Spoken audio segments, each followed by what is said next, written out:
श्री सुखदेव जी बोले, हे राजन, राजा बलि द्वारा 100 यज्ञ किए जाने का वृत्तांत सुनकर देवराज इंद्र को अत्यधिक चिंता हुई। देवताओं की माता अदिति भी अपने पुत्रों को श्रीहीन देखकर व्याकुल हुई।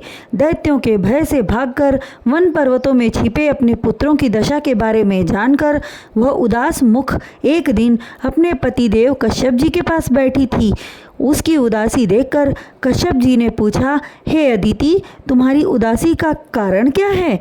क्या कोई ऋषि मुनि साधु महात्मा ब्राह्मण अथवा याचक बिना भोजन पाए लौट गया?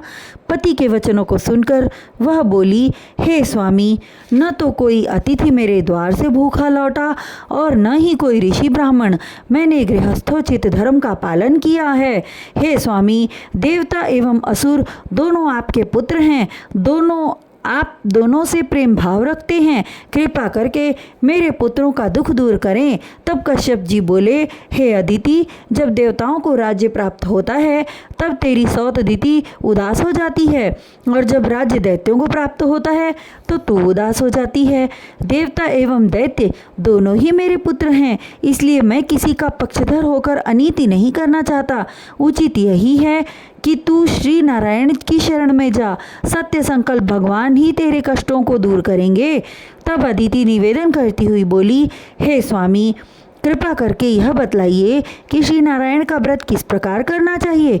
कश्यप जी बोले, फाल्गुन मास में शुक्ल पक्ष में 12 दिन तक दूध पीकर भगवान वासुदेव की पूजा करें तथा पृथ्वी पर शयन करें और शूकर की खोदी हुई मिट्टी श्री भगवान की मूर्ति बनाकर खीर से 108 आहुतियाँ देकर उनका भोग लगाएं और नदी एवं तालाब में स्नान करें। फाल्गुन शुक्ल पक्ष द्वादशी को उद्यापन करके ब्राह्मणों को भोजन कराएं तथा यथोशक्ति दान दें।